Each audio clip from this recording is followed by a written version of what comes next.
Coronavirus, la pandemia. ¿Cuáles son los síntomas? ¿Cómo se transmite? ¿Qué puedo hacer para protegerme y prevenir la propagación de la enfermedad? Nuevo padecimiento que ha encendido las alarmas de los sistemas de salud. Coronavirus, la pandemia. Bienvenido a un programa más de Coronavirus, la pandemia, una producción de la Universidad de Guadalajara que se transmite desde el foro de Canal 44 y que llega a México y América Latina gracias a la señal de las televisoras públicas que se suman a esta emisión. Durante más de año y medio hemos hablado del virus SARS-CoV-2 y cómo se transmite. La movilidad, la cercanía entre las personas es uno de los factores que ha influido para la rápida propagación de este virus. Hoy hablaremos de este tema. Con el cierre de fronteras en Latinoamérica y Estados Unidos aumentó la movilidad humana con el riesgo de contagio y muerte por COVID-19. El cierre de fronteras, uno de los grandes recursos que utilizaron los países precisamente para evitar la movilidad. La Organización Panamericana de la Salud informa que 4 de cada 10 habitantes en América Latina y el Caribe están ya vacunados contra COVID-19, otro de los temas que hoy estaremos abordando. Aunque en algunos países se ha realizado una distribución desigual de las vacunas contra el coronavirus, también se enfrenta a su política pública sanitaria interna. De esto también estaremos hablando este día. En el Hospital Universitario de Lausana y de la Escuela Politécnica Federal en Suiza descubren un anticuerpo monoclonal capaz de neutralizar las variantes de COVID-19. Anticuerpos monoclonales, otro de los grandes temas que hemos venido abordando a lo largo de los últimos días, porque sin duda alguna están representando una gran esperanza en cuanto a tratamientos contra la enfermedad COVID-19. Vamos con nuestra compañera Isaura López Villalobos para que nos ponga en contexto. A partir del segundo semestre de este año comenzó una gran preocupación entre los sistemas de salud de las naciones. La pandemia COVID-19 comienza a reflejar una serie de escenarios catastróficos para los próximos años. La epidemiología ha cambiado y ante los retos que se avecinan debe actuarse ya con máxima prontitud en las políticas públicas sanitarias, promoción y difusión y en financiamiento. En esta pandemia por COVID-19 ningún país se salva, independientemente de su sistema económico, ser o no la gran potencia, todos han vivido la catástrofe mayor que otras olas pandémicas y epidemias que ha tenido el mundo. La COVID-19 refleja la debilidad y la falta de acciones sustentables en salud, a pesar de que los organismos mundiales, organizaciones, asociaciones y grupos diversos desde tiempo atrás establecieron objetivos, metas y acciones específicas para cada área de la salud. A casi 2 años de que el virus SARS-CoV-2 invadió el planeta, no han dado frutos para mejorar el bienestar social. Por el contrario, se limitaron y cerraron. Hoy, la pandemia va dejando en su camino graves repercusiones en cada sector socioeconómico, deserción escolar, embarazos en adolescentes, violencia, problemas a la salud, afectaciones a la salud mental y una gran movilidad social que también se ve afectada. Los especialistas advierten sobre los principales problemas de salud pública y los diversos trastornos que se van agudizando. Los sistemas públicos sanitarios, de migración y diversas políticas enfocadas en el bienestar social son los de mayor reto que deben enfrentar los gobiernos. Pero, ¿cuál será la estrategia si en cada nación hace falta profesionales que atiendan la salud integral, hospitales, recursos financieros y tecnológicos y, sobre todo, sensibilidad para ofrecer un trato digno? El impacto de la pandemia en la salud física y mental ha sido severo en cada región del mundo y el reto del sistema de salud es mayor. El financiamiento y las políticas públicas sustentables en salud serán una prioridad para reducir el impacto que la COVID-19 deja en su trayecto mundial. Informó Isaura López Villalobos. La noticia corrió rápidamente. Estados Unidos anunció que abrirá sus fronteras para que el tránsito que se da desde hace ya muchos años entre México y Estados Unidos se reanude luego de más de año y medio de pandemia. ¿Qué implica esta decisión? Bueno, entre otras cosas, establecer políticas sobre quiénes podrán ingresar a Estados Unidos.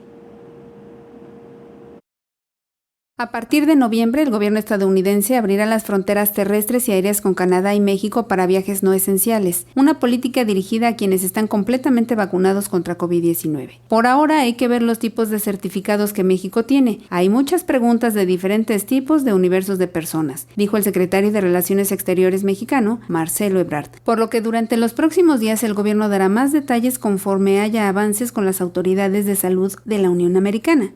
Estados Unidos admite las vacunas, que también creo que es algo muy relevante que debo subrayar. Todas las vacunas que apruebe la Organización Mundial de la Salud, Estados Unidos las va a aceptar. Porque originalmente solo eran unas vacunas que son hechas en Estados Unidos. Hoy ya no es así. Hasta el momento, 75% de la población mexicana ya está vacunada, al menos con la primera dosis, uno de los puntos a favor de esta apertura. Esta medida significa para el gobierno mexicano que hay una cercanía con el país vecino, en un tema que tiene que ver con millones de personas, señaló el funcionario. Informó Elizabeth Ortiz. Por lo pronto se sabe que las vacunas autorizadas para poder ingresar a Estados Unidos son, entre otras, Moderna, que se ha fabricado precisamente en Estados Unidos, Pfizer, BioNTech, AstraZeneca, también Sinovac, y de las que todavía están pendientes para su autorización, tanto por parte de la Organización Mundial de la Salud como por parte de Estados Unidos, es la vacuna rusa Sputnik V y la vacuna china de origen chino CanSino. Ayer el presidente Andrés Manuel López Obrador decía que enviará una carta a la Organización Mundial de la Salud, o tenía como intención enviar una carta para que agilice la autorización de estas vacunas que, en opinión del mandatario, han resultado ser eficaces y seguras. El Ministerio de Sanidad y las comunidades autónomas en España vuelven a reunirse en el Consejo Interterritorial de Salud una vez que la evolución de la pandemia ha permitido levantar la mayoría de las restricciones y toca preparar la administración de la tercera dosis de la vacuna a los mayores de 70 años. La reunión tiene lugar cuando este país ha vuelto al riesgo bajo de transmisión de coronavirus por primera vez desde julio de 2020 y la presión asistencial registra una tendencia a la baja. La ocupación de las unidades de cuidados intensivos está por debajo del 6% y los ingresos en planta hospitalaria son inferiores a 2,000 casos.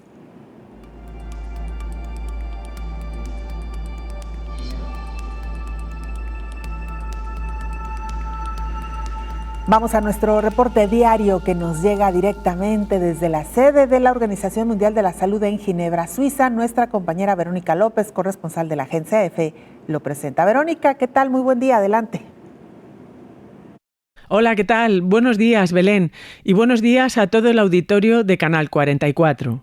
Las muertes semanales por COVID han caído a su cifra más baja en casi un año, según el último informe de la Organización Mundial de la Salud. La semana pasada fallecieron 46.000 personas. Es un 9,8% menos que los 7 días anteriores y el número más bajo desde noviembre de 2020. Los contagios también bajaron un 7% y fueron 2,8 millones, la cifra más baja desde principios de julio. Todas las regiones están experimentando un descenso de casos, excepto Europa.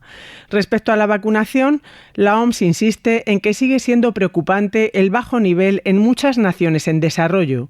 56 de ellas no lograron el objetivo de administrar una dosis a al menos un 3% de su población antes del fin de septiembre. Y aún más países corren el riesgo de no conseguir la tasa del 40% a finales de año, otra meta fijada por la OMS. La organización ha vuelto a pedir a los gobiernos y las farmacéuticas que donen vacunas al programa COVAX y ha dado un dato significativo. 3 países del mundo ni siquiera han comenzado sus programas de vacunación contra la enfermedad. Son Burundi, Eritrea y Corea del Norte. Otro factor a tener en cuenta es el ritmo de vacunación, que en determinados lugares no es el deseado. Es el caso de Haití, que va a devolver cerca de 250.000 vacunas que están a punto de caducar y no tiene capacidad para administrarlas. Los datos que nos deja el virus desde el inicio de la pandemia indican que se han registrado 238 millones de casos en el mundo, de los que 4,8 millones fallecieron. Y se han administrado 6.500 millones de vacunas. Un 47% de la población mundial ha recibido al menos una dosis, aunque en las economías más pobres apenas llega al 2,5%.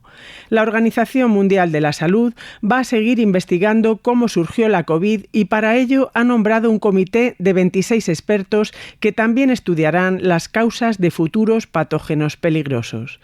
Reportó desde Europa Verónica López para el programa Coronavirus, la pandemia.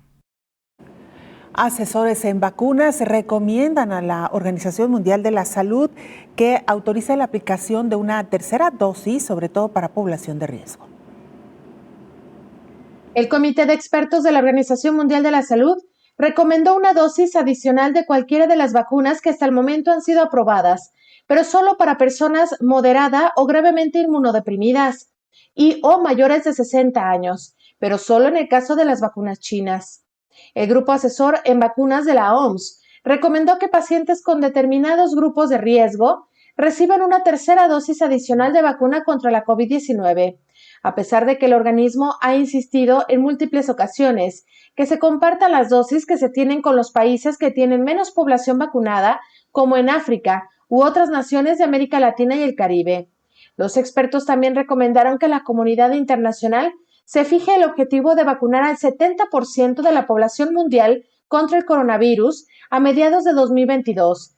Reconocieron que este porcentaje es mayor del que se habían planteado antes, pero dado el desarrollo de la pandemia y la disponibilidad de nuevas vacunas para grupos de edad más jóvenes, es un objetivo posible, justificaron los expertos. Explicaron también que esta tercera dosis de refuerzo de los inoculantes chinos no necesariamente debe ser de los mismos laboratorios, sino que se podrían utilizar vacunas de otros productores. Por ejemplo, en Argentina, los mayores de 60 años vacunados con ambas dosis chinas podrán recibir una tercera de Pfizer, Sputnik, Moderna, AstraZeneca o cualquiera otra aprobada, informó Rocío López Fonseca.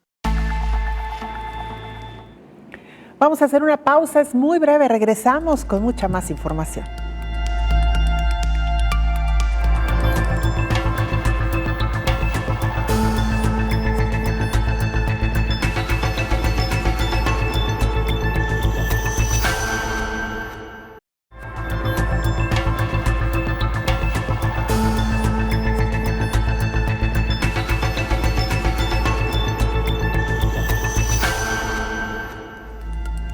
Estamos de regreso recordándole las formas de hacer contacto. Como siempre es un gusto recibir sus preguntas, sus comentarios, sus opiniones en @canal 44 TV en Twitter y Facebook o a través de WhatsApp en el 33 22 42 06 90.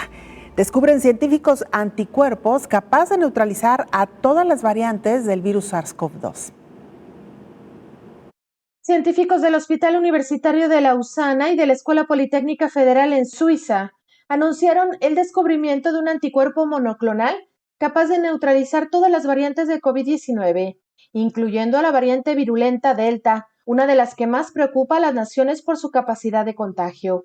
El hallazgo fue publicado en la revista especializada Cells Reports, en donde detalla que se ha logrado este avance aislando linfocitos de pacientes positivos al SARS-CoV-2.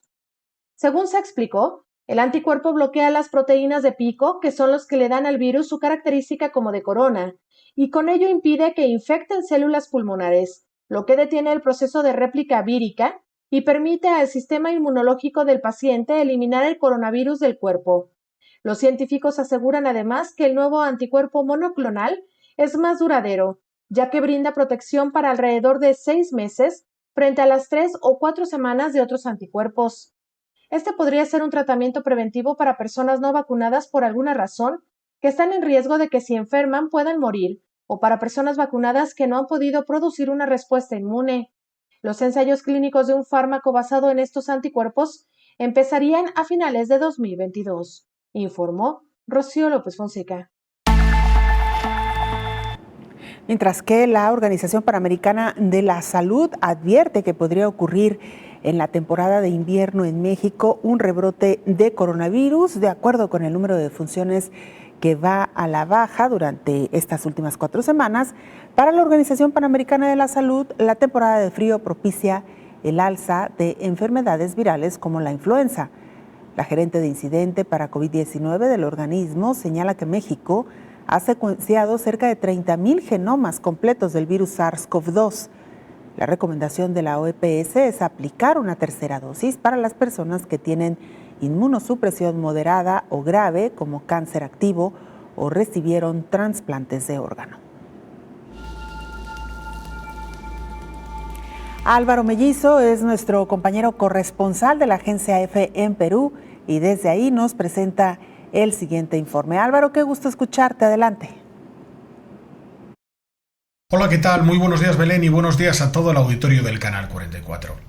Perú es uno de los países más afectados por la pandemia del COVID-19 desde que estalló la crisis y acumula más de 2,18 millones de casos sintomáticos y las 200.000 muertes a causa de la enfermedad, lo que le hace ostentar la tasa de mortalidad más alta del mundo. Sin embargo, hace ya varias semanas que la incidencia de la pandemia cae de forma sistemática y generalizada, tanto en nuevos casos como en el de personas hospitalizadas y fallecidos, pese al impacto cada vez mayor de la variante Delta, que ya es mayoritaria entre la población. Así, el Ministerio de Salud informó este lunes que hubo tan solo 18 nuevos decesos frente al día anterior y 412 nuevos contagios, con 3.342 pacientes hospitalizados y 913 en camas de cuidados intensivos. Esos datos suponen un respiro para los hospitales que durante meses han funcionado al borde de su capacidad. Parte de esta situación se debe al buen ritmo de vacunación que lleva el país, particularmente notable en las últimas semanas. Perú emplea vacunas de Sinopharm, AstraZeneca y Pfizer, esta última la más extendida, cuyo suministro está llegando con regularidad. Por ahora hay casi 12,3 millones de personas vacunadas en Perú con la pauta completa de 2 dosis, lo que corresponde al 43% de la población. Los cálculos apuntan que se llegará al 50% de la población vacunada a finales de este mes, con las inoculaciones disponibles para todos los residentes en el país mayores de 18 años. De hecho, el gobierno del presidente Pedro Castillo anunció ya sus planes para vacunar a los adolescentes de 12 a 17 años con vacunas del laboratorio Pfizer, en una campaña que arrancará el próximo mes de noviembre. En el país persisten aún varias restricciones, si bien estas se han aligerado notablemente también en las últimas semanas. Es obligatorio aún el uso de mascarilla en espacios cerrados y para transitar por la calle, pero se puede retirar para consumir en bares y cafés, por ejemplo. También hay límites de aforo en todos los espacios públicos, pero ya no queda ningún negocio cerrado y funcionan cines, casinos, teatros y museos, entre otras muchas tipos de negocios. La educación es lo único que sigue bloqueado y sin visos de solución en el corto plazo. Solo unos pocos colegios en zonas remotas y rurales están atendiendo con normalidad, pero la inmensa mayoría de los millones de estudiantes peruanos sigue pugnando con la educación a distancia. La semipresencialidad está dando sus primeros pasos con dificultades y se espera que en octubre o noviembre algunos colegios avancen en ofrecer clases semipresenciales 1 o 2 días a la semana. Sin embargo, toda la burocracia y los preparativos para el retorno a las aulas con seguridad no parece ir avanzando como debería. De hecho, los planes del gobierno indican que la semipresencialidad no estará del todo extendida hasta mediados de 2022 y desde luego no se considera un retorno definitivo a las clases presenciales todavía hasta mucho más adelante.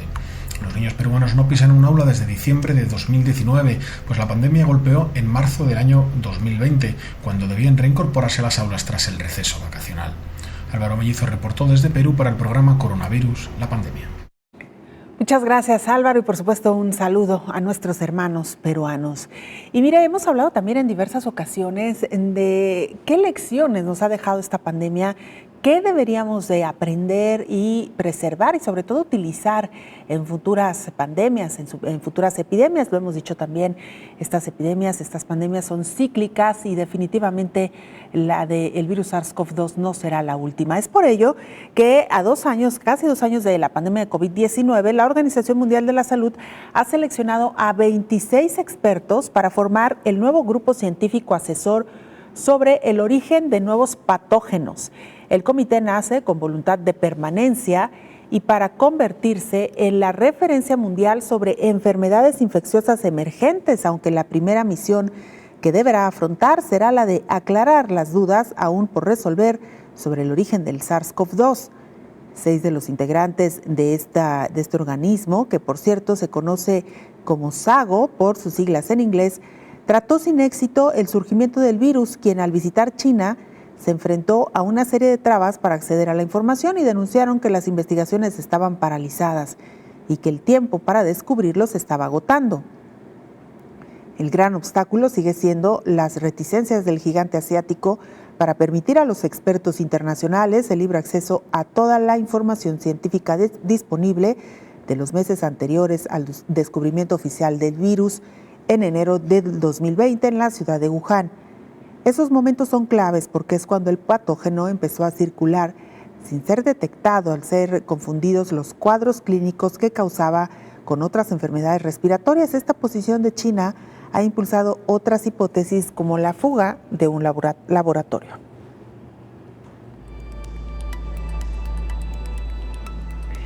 Y bueno, también estas historias que nos han conmovido y que nos han movido a lo largo de la pandemia y que tienen que ver con historias de supervivencia o sobrevivencia. La calle de los libros de Bagdad lucha por renacer tras la guerra y la pandemia.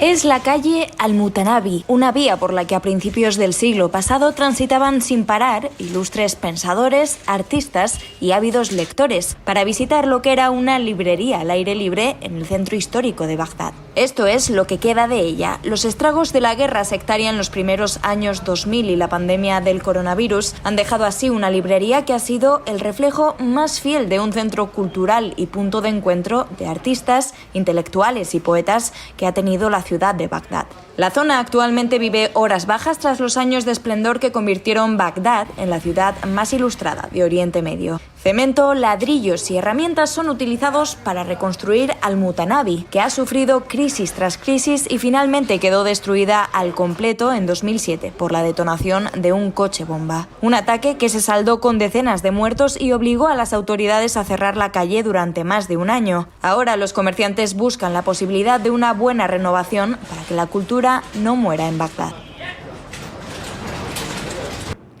Bagdad, imagínese usted, una de las ciudades más ilustradas, más cultas debido precisamente a la promoción de la lectura y que sin embargo pues ha sido asolada particularmente por la guerra.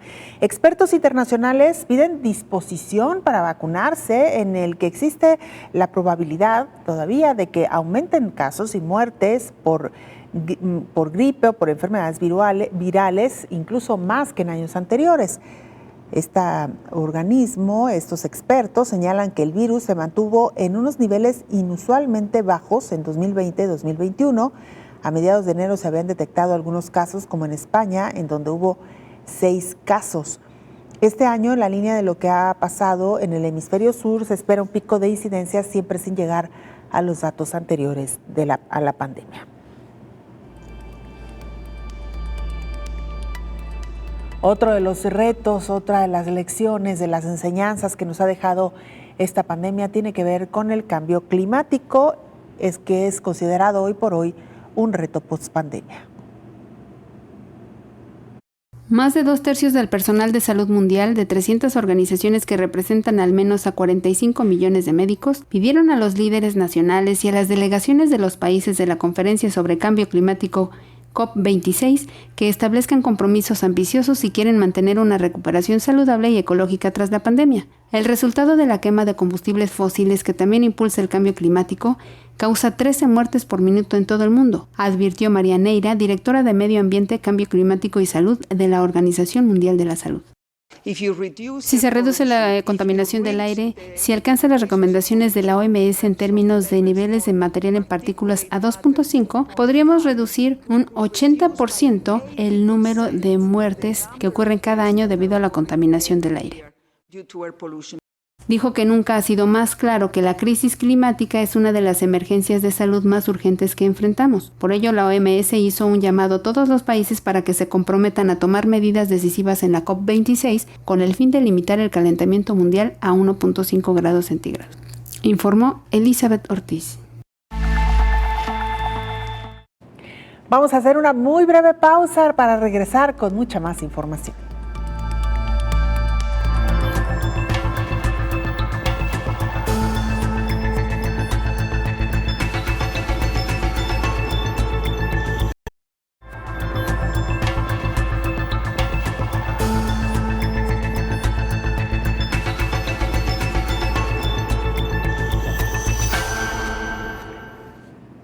Desde el año 2019 pudimos observar una gran cantidad de migrantes que se agolpaban en la frontera sur de México, como lo que daba inicio al fenómeno de las caravanas migrantes que pretendían llegar al norte y cruzar hacia Estados Unidos. La pandemia atrapó a muchos de ellos en nuestro país y no solamente tuvieron que enfrentar la problemática de por sí de migrar, sino que además se enfrentaron a la pandemia, en muchos casos con contagios y lamentablemente muertes. Según datos del Banco Interamericano de Desarrollo, tan solo en las últimas décadas, las ciudades de América Latina y el Caribe experimentaron un aumento sin precedentes del 70% de migración proveniente de otras ciudades de la región. Se estima que un 20% de las personas migrantes se concentra en las áreas metropolitanas más grandes del mundo, incluyendo las grandes ciudades latinoamericanas. Antes de la declaratoria de pandemia de COVID-19, la dinámica de la gobernanza de la migración y los patrones de movilidad en la región estaban cambiando, ya que muchos países se estaban transformando de países emisores y de tránsito a países de recepción. Los flujos migratorios en América Latina y el Caribe incluyen personas solicitantes de asilo, personas migrantes económicas, migrantes en situación irregular y personas víctimas de trata. En sus esfuerzos por frenar la pandemia, los gobiernos de las naciones alrededor del mundo y también de la región apuntaron, entre otras medidas, a reforzar los controles en sus fronteras a través de cierres fronterizos, restricciones de viajes y prohibiciones a las llegadas de ciertas zonas del mundo. Estas medidas han ocasionado efectos en las tendencias migratorias y en las necesidades de asistencia de la población migrante, incluyendo numerosos casos de personas varadas debido a las restricciones de movilidad, prohibición de ingreso por no estar vacunados o por no presentar una prueba COVID negativa. Estas restricciones fronterizas y las medidas de mitigación de la pandemia han provocado dos procesos contradictorios pero interrelacionados, que a su vez configuran nuevas dinámicas de movilidad en la región, el retorno y la inmovilidad forzada. Según cifras de la Organización Mundial de la Salud, indica que desde el inicio de la pandemia, el Servicio de Inmigración y Control de Aduanas de Estados Unidos ha deportado más de 40,000 personas inmigrantes, la mayoría de ellos a Centroamérica, donde se han registrado casos de personas enfermas de COVID-19 que fueron trasladados a sus países de origen a pesar del riesgo de contagio. El cierre de fronteras en Latinoamérica y Estados Unidos ha incrementado la vulnerabilidad y la exposición al riesgo de las personas en movilidad humana, donde además de la posibilidad de contagio y muerte por COVID-19 lejos de sus países de origen, otro de los mayores riesgos que enfrentan los migrantes son el tráfico de personas, informó Rocío López Fonseca.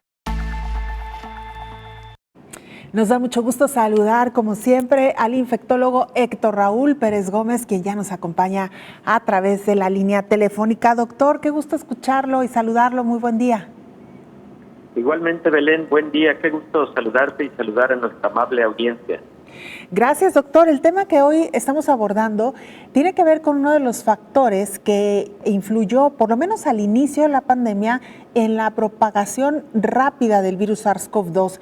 Y nos referimos a la movilidad en un mundo cada vez más globalizado, donde pues la movilidad se lleva a cabo de manera rápida y a veces sin los controles requeridos, doctor. Efectivamente, Belén, este es uno de los factores que más contribuye a la generación de epidemias y pandemias en los últimos siglos.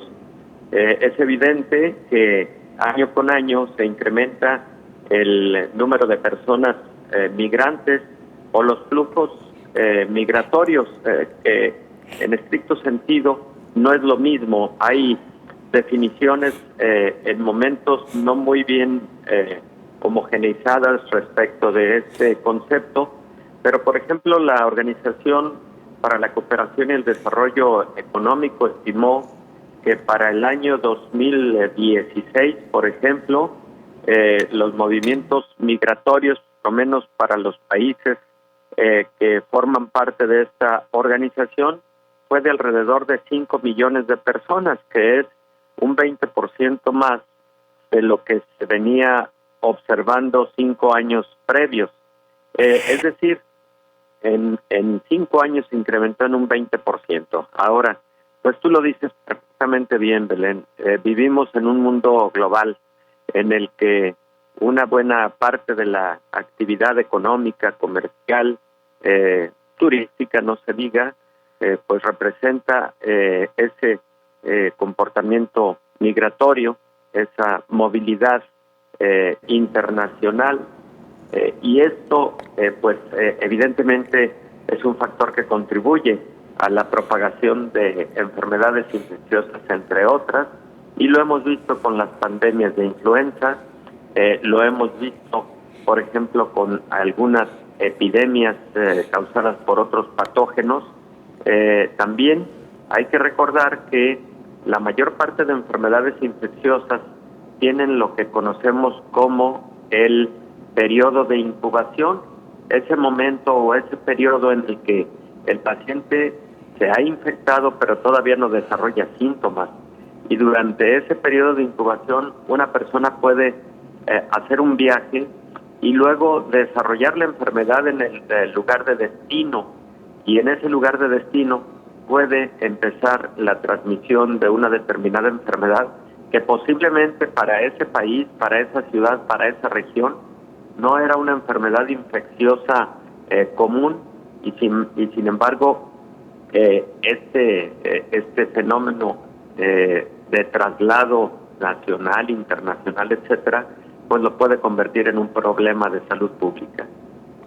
Así es, doctor. Recuerdo que al inicio de la pandemia fue uno de los grandes temas a debate, si deberían o no cerrarse las fronteras con motivo del surgimiento de este nuevo virus. Incluso México fue uno de los países que más se tardó en cerrar fronteras, y de hecho no lo hizo en ningún momento de manera definitiva. Se permitió de alguna forma la movilidad hacia este país.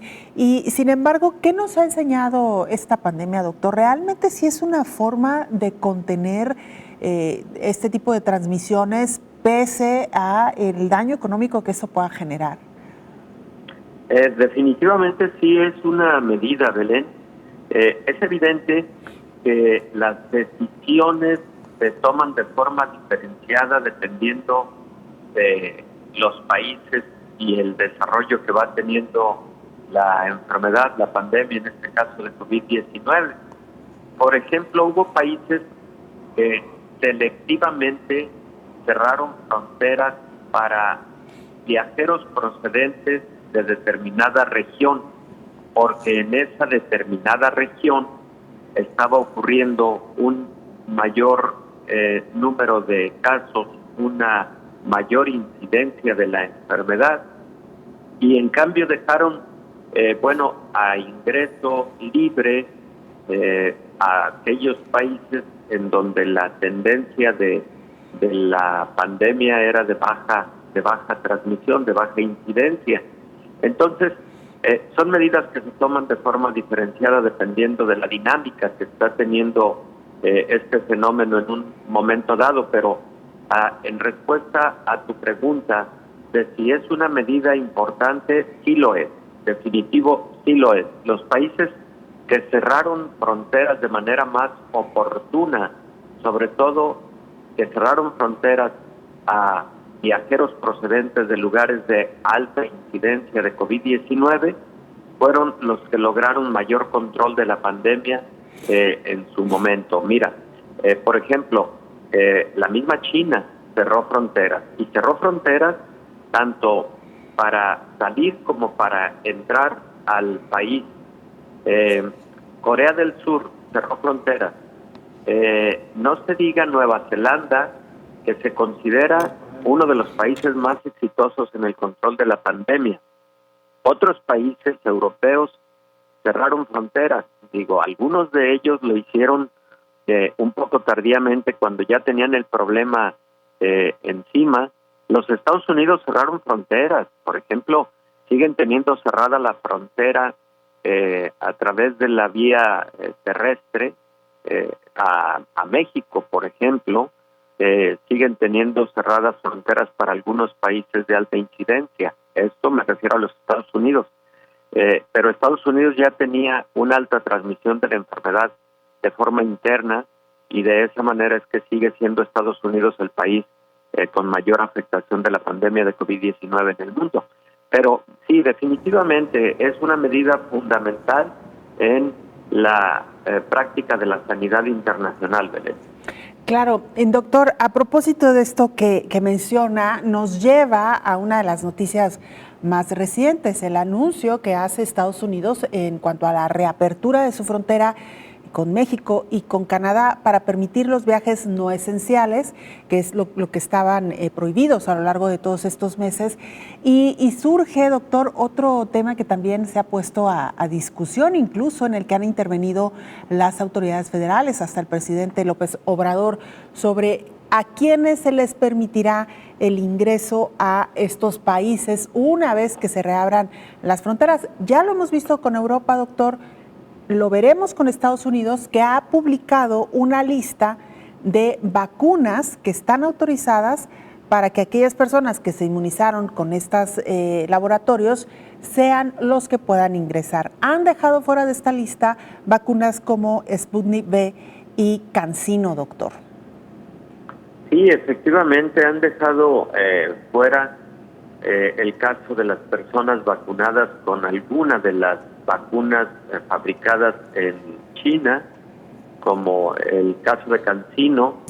Y es que lo que ocurre en este sentido, Belén, es que Estados Unidos y también la Organización Mundial de la Salud están pidiendo o en espera la publicación de los ensayos fase 3 de estas vacunas.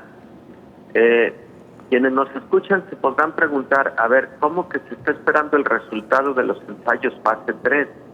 Sí, efectivamente, la mayor parte de las vacunas, todas de hecho, tuvieron autorización para el uso generalizado, incluso antes de concluir sus ensayos de fase 3, como una autorización de emergencia. Pero ya aparecieron las publicaciones de los ensayos fase 3, por ejemplo, de la vacuna de Pfizer, de la vacuna de Moderna, de las vacunas AstraZeneca, Johnson & Johnson, y no así todavía de vacunas como el caso de CanSino. Entonces, la Organización Mundial de la Salud está esperando esos resultados, bueno, para poder, digamos, dar un aval definitivo a este tipo de vacunas, que yo no tengo la menor duda son de calidad en cuanto a eficacia y seguridad, pero las reglas internacionales en ese sentido pues sí establecen que se tengan que hacer ya las publicaciones de estos ensayos de fase 3, que por cierto, yo creo que aparecerán ya en próximas semanas, porque se han cumplido ya los tiempos de protocolos de estos estudios clínicos. Una vez que aparezcan es posible que cambie ese panorama, pero por lo pronto tienes toda la razón, Belén, y es una preocupación de muchos mexicanos, por ejemplo, que se vacunaron con CanSino, que quieren en algún momento entrar por algún motivo a los Estados Unidos en próximas fechas y que se encuentran con esa disposición de que a partir de noviembre, en que se abren fronteras de nueva cuenta hacia el vecino país del norte, pues una limitante va a ser el no tener alguna de las vacunas como Pfizer, como Moderna, como Johnson & Johnson o como AstraZeneca, por ejemplo. Claro. Ahora, doctor, estamos poniendo este tema sobre la mesa porque estamos hablando de movilidad y esta restricción para la movilidad que se dio al inicio de la pandemia poco a poco se ha ido descongelando. Europa, por ejemplo, en diversos momentos ha abierto y cerrado sus fronteras. Hoy el caso más sonado, sin duda alguna, es el de Estados Unidos, que se había mantenido prácticamente a cal y canto para no permitir el ingreso de prácticamente nadie durante todo este periodo. Y, doctor, esto nos lleva entonces a revisar cómo será este descongelamiento o cómo ha sido este descongelamiento para reanudar la movilidad mundial. La respuesta pareciera estar, doctor, en las vacunas. Si le parece, con esto regresamos después de la pausa.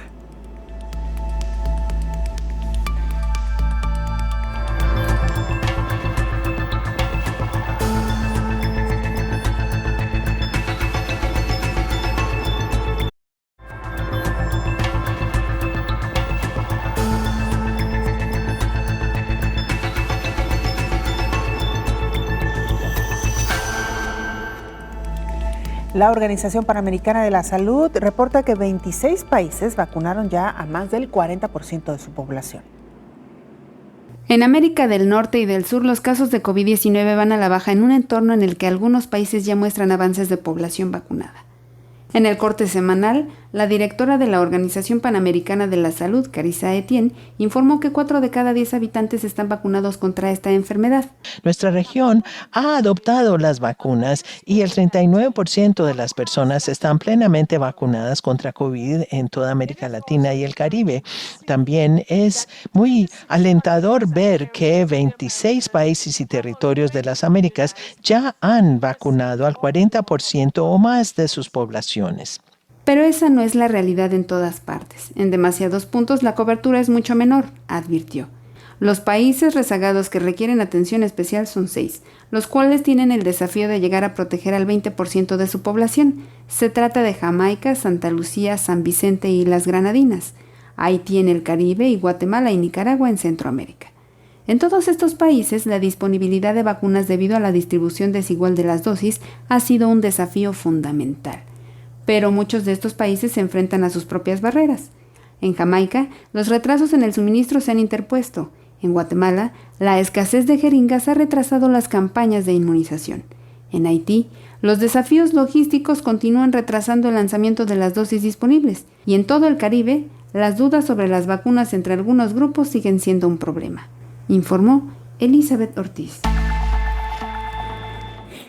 Doctor, decíamos antes de irnos a la pausa, el pase a la movilidad serán las vacunas o, en su defecto, la presentación de una prueba negativa de PCR, que también ha sido, digamos, uno de los requisitos de estos países que han abierto sus fronteras. Ayer el presidente López Obrador decía que la autorización de las vacunas, de qué laboratorios son válidos o no, o reconocidos o no, tendría que alejarse de la parte política. Y mencionábamos el caso de Pfizer, de CanSino y de la Sputnik V, doctor, que con el paso de los meses me parece que estas vacunas han demostrado por sí solas que están siendo eficaces, doctor. Sí, definitivamente, Belén. Y yo estoy de acuerdo en que el tema al respecto de la restricción con motivo de cierta vacuna debe alejarse de cualquier contexto político y apegarse más a resultados de eficacia y seguridad de esos biológicos, pero sí también creo que ya es importante que estén entonces esas publicaciones que estamos esperando al respecto de estos ensayos clínicos de fase 3, que de cualquier forma los estudios preliminares demuestran que, por ejemplo, vacunas como CanSino tienen una eficacia que está por el orden del 92% para evitar enfermedad grave, evitar enfermedad que puede llevar a los pacientes a hospitalización, terapia intensiva o intubación endotraqueal. Y me parece muy pertinente de tu parte, Belén, el énfasis respecto de que uno de los factores cruciales para la determinación de la apertura de fronteras en los países es la tendencia de vacunación que se tiene a nivel mundial. La nota que acabamos de escuchar de Elizabeth Ortiz es muy interesante porque nos habla de la velocidad y la cobertura que han alcanzado algunos países con al menos una dosis y mejor aún con un esquema completo de vacunación. Fíjate, Belén, que en ese sentido países como Portugal, los Emiratos Árabes Unidos, Singapur, Inglaterra, Israel, Alemania, Japón, los Estados Unidos, Turquía, son los países que por el momento parecen encabezar la lista del porcentaje mayor de personas vacunadas en su población.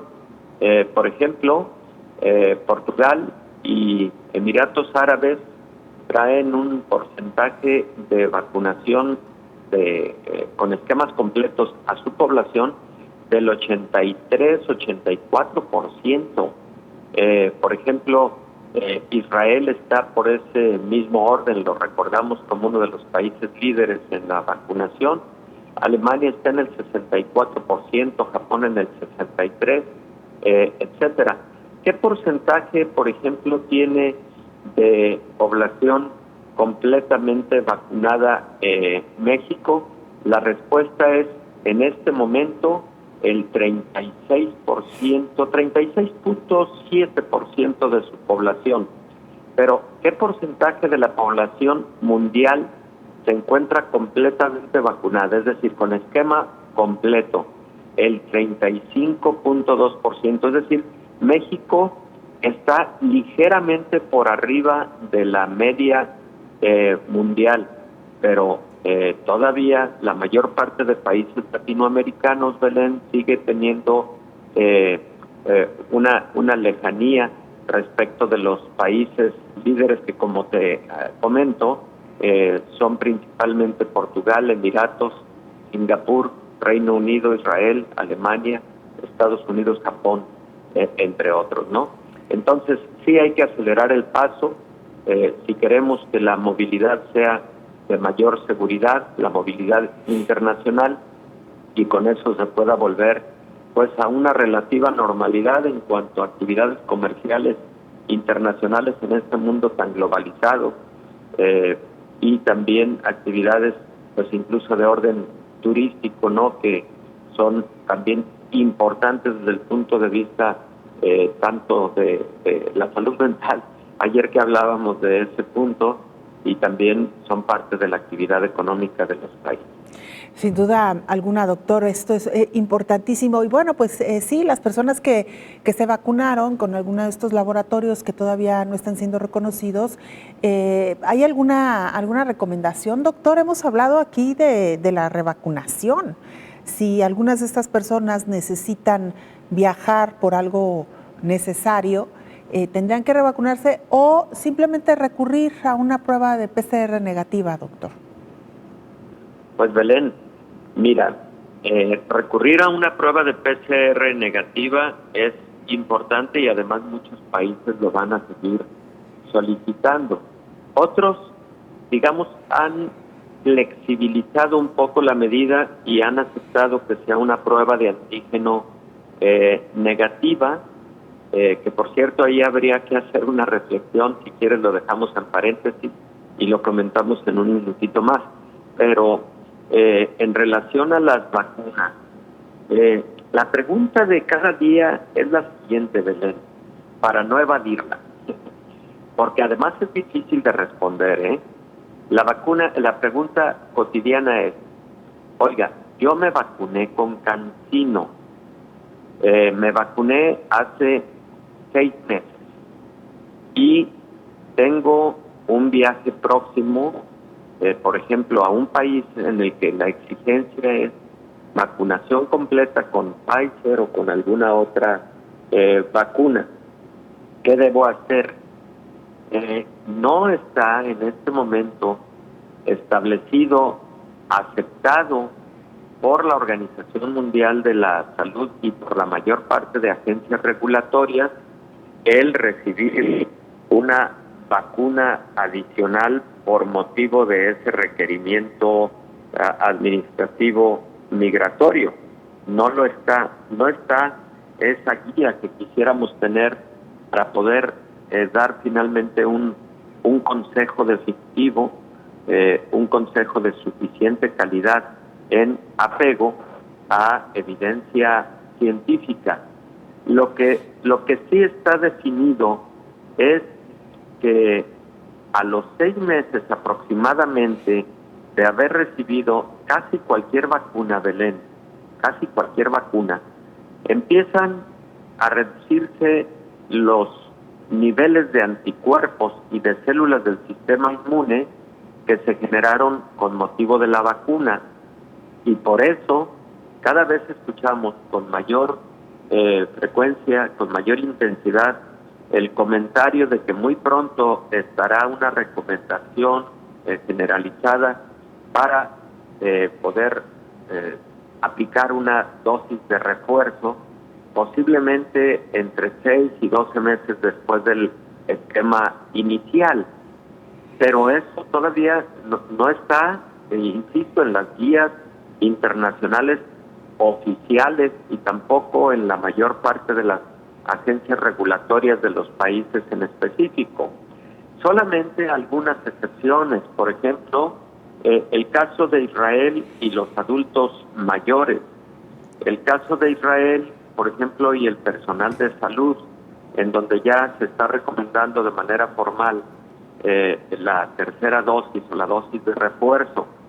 El caso, por ejemplo, de Estados Unidos y algunos países europeos que hablan ya de dosis de refuerzo en pacientes con algún trastorno inmunitario que al haber recibido su esquema completo inicial posiblemente no hayan tenido el desarrollo suficiente de una respuesta inmune, pero esas son excepciones en este momento, no son una regla generalizada. Entonces, Belén, con motivo de la evidencia científica de que disminuyen los anticuerpos probablemente a partir del 6º a 7º mes con prácticamente todas las vacunas, posiblemente las personas que recibieron una vacuna, por ejemplo, con las características de CanSino, podrían tomar una decisión de si tomar una vacuna de otra naturaleza, pero esa terminaría siendo una decisión personal que la mayor parte de decisiones de esa naturaleza, Belén, no representan un riesgo para la salud, porque eso sí se encuentra estudiado de personas que recibieron un tipo de vacuna y luego recibieron una vacuna de otra naturaleza a través de un estudio conocido como COMBIVAC, en donde no ocurrió algo negativo y al contrario, lo que ocurrió fue algo positivo con mayor fuerza de respuesta inmune. Sí. Pero insisto, eso no está oficialmente aceptado aún y bueno, habría que esperar esas recomendaciones internacionales. Así es, doctor, se nos terminó el tiempo, pero le seguimos mañana con el tema de la movilidad, doctor, para que nos diga qué está pasando con estas pruebas de antígeno y las pruebas PCR. En fin, yo creo que es una de las inquietudes más frecuentes entre nuestros escuchas y televidentes. Gracias, doctor, que tenga muy buen día. Es el infectólogo Héctor Raúl Pérez Gómez. Nos vamos. Gracias por habernos acompañado.